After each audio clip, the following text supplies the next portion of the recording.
semuanya, perkenalkan nama saya Ivan Kurniawan dari SMA Negeri 2 Karanganyar. Di video ini saya akan menjelaskan codingan aplikasi kasir sederhana yang saya buat dengan menggunakan framework Laravel. Aplikasi ini memiliki fitur login user, share barang, transaksi, dan cetak struk. Yuk langsung kita bahas. Pertama kita harus buka VS Code.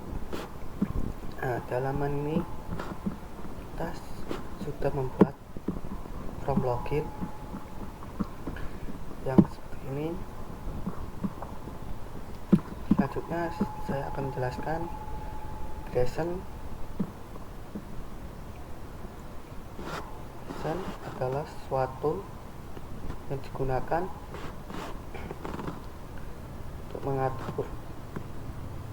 untuk membuat suatu tabel database yang saya sudah membuat 3, yaitu login, produk, dan transaksi. Nah, di tabel login itu menyimpan data username dan password, sedangkan di tabel produk itu menyimpan ID produk, barcode, nama barang, harga, dan stok. Nah, sementara di tabel transaksi itu menyimpan seperti produk, ID, bayar, kembalian, total, dan jumlah dan status. Nah, status itu mencakupi apakah transaksi masih pending atau sudah lunas. Nah, aplikasi ini memudahkan kita untuk mengelola database secara otomatis tanpa harus membuat tabel manual. Nah, setelah membuat migration,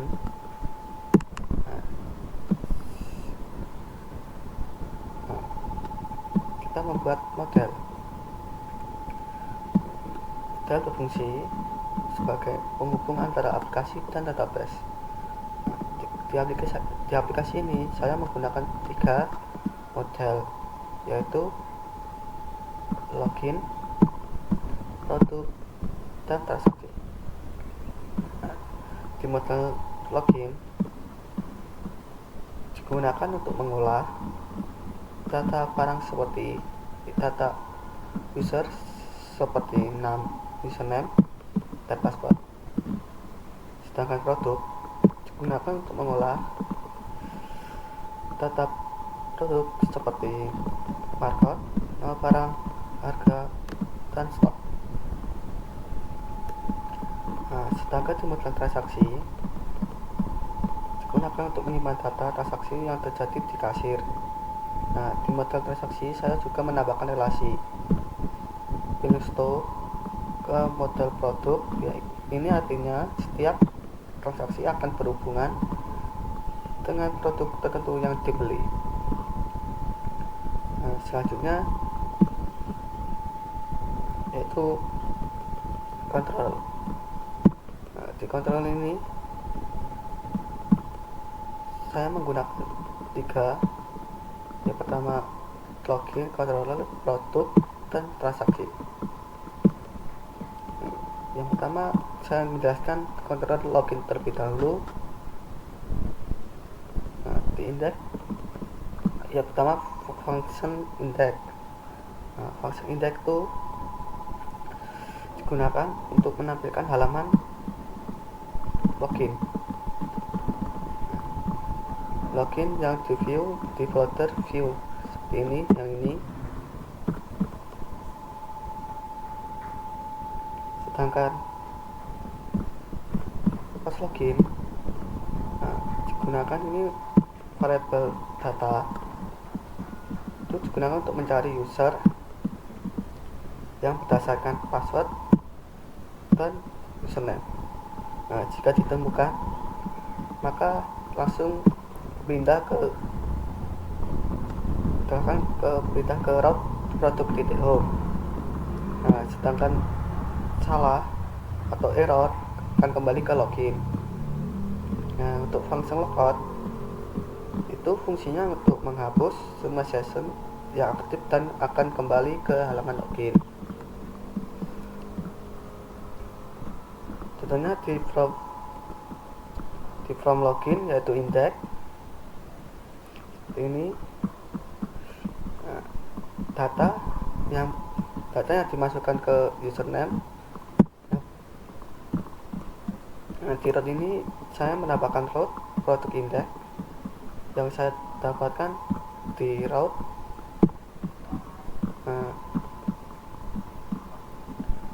index yang berasal dari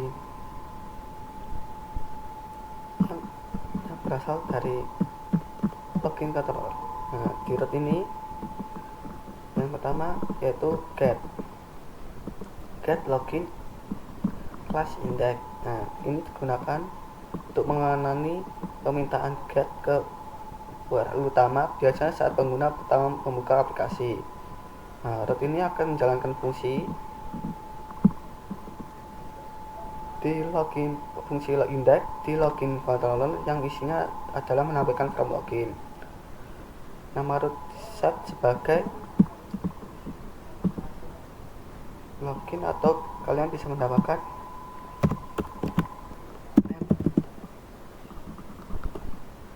produk index bisa.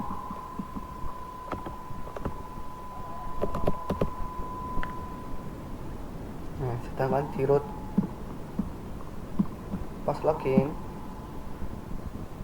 ini gunanya untuk mengenali permintaan post ke post login, yaitu ketika from login dikirim ke fungsi post login akan memeriksa username dan password dari input pengguna. Input yang kalian masukkan jika berhasil maka akan diarahkan ke produk home, yaitu di sini. Jika gagal akan kembali ke login. Sedangkan logout itu mengenai permintaan get yang menjalankan fungsi logout di controller yang fungsinya untuk menghapus session login lalu mengarahkan kembali ke login. Mari kita coba. Saya sudah membuat data yaitu menggunakan phpMyAdmin.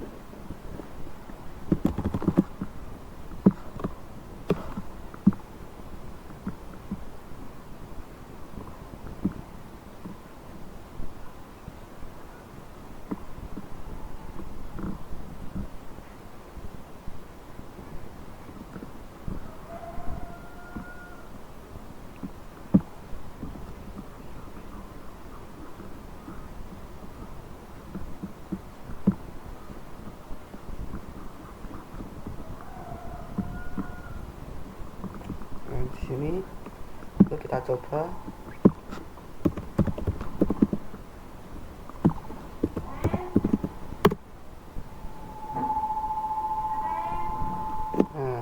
Saya akan menjelaskan fungsi penting di dalam transaksi controller. Yang pertama adalah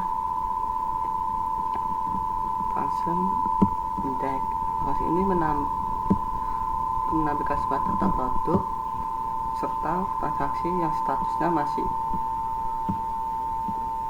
pending atau belum dibayar, yaitu di very null. Itu mengambil data yang kolomnya itu bayarnya 0, masih belum ada. Data ini dikirim ke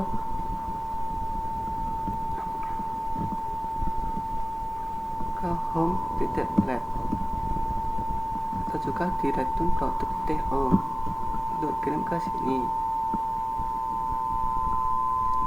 Termasuk juga total harga dari semua transaksi yang belum dibayar. Selanjutnya adalah fungsi create, digunakan saat user memilih produk atau kasir memilih produk dari jumlah yang ingin dibeli. Di sini datanya divalidasi dulu, lalu harga total dihitung dari harga produk. Nah, kita validasi produk ID dan jumlah. Akan produk ini itu mengambil data berdasarkan produk ID. Sedangkan total itu nilai harga yang diambil dari variabel produk lalu dikali divalidasi jumlah. Saat ini validasi jumlah itu dapatnya dari from yang bernama jumlah ini. Setelah ditambahkan itu data transaksi akan disimpan ke dalam tabel transaksi dengan status default yaitu pending. Nah, kemudian fungsi simpan digunakan saat pembeli melakukan pembayaran di dalam sistem akan cek apakah uang dibayar cukup atau tidak dengan validasi if validasi bayar lebih dengan panah validate total return back akan muncul pesan uang tidak cukup.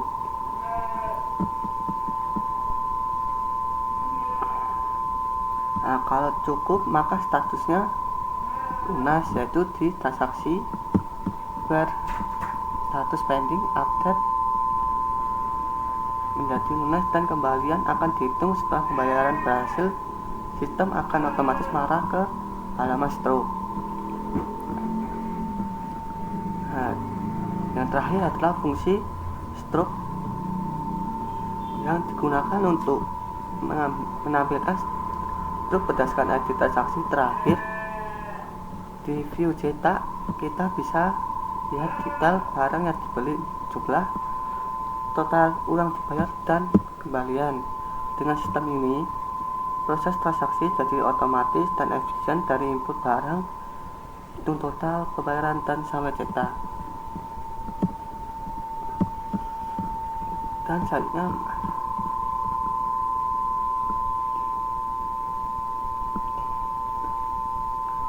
di view home ini yang pertama kita menampilkan dulu di format di option, yaitu di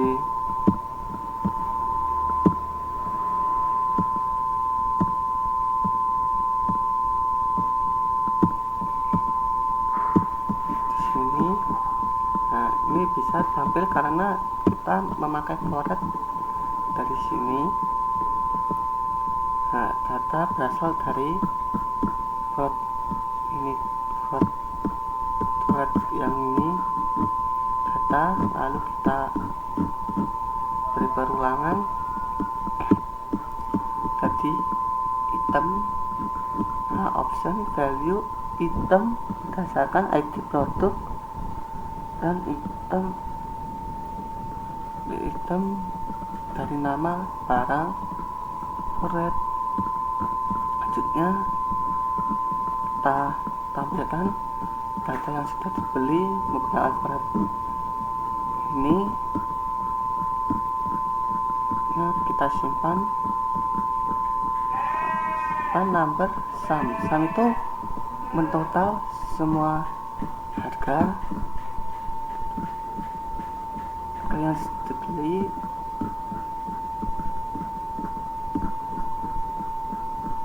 Nah, di script CS ini saya menggunakan ini untuk menampilkan ini pun kita beli 2. Nah, fungsi CS tadi untuk menampilkan yang ini. From ini, nah, itu kembalian yang ini. Nah, setelah itu kita coba simpan. Nah, setelah kita membayar otomatis ke stroke. Nah,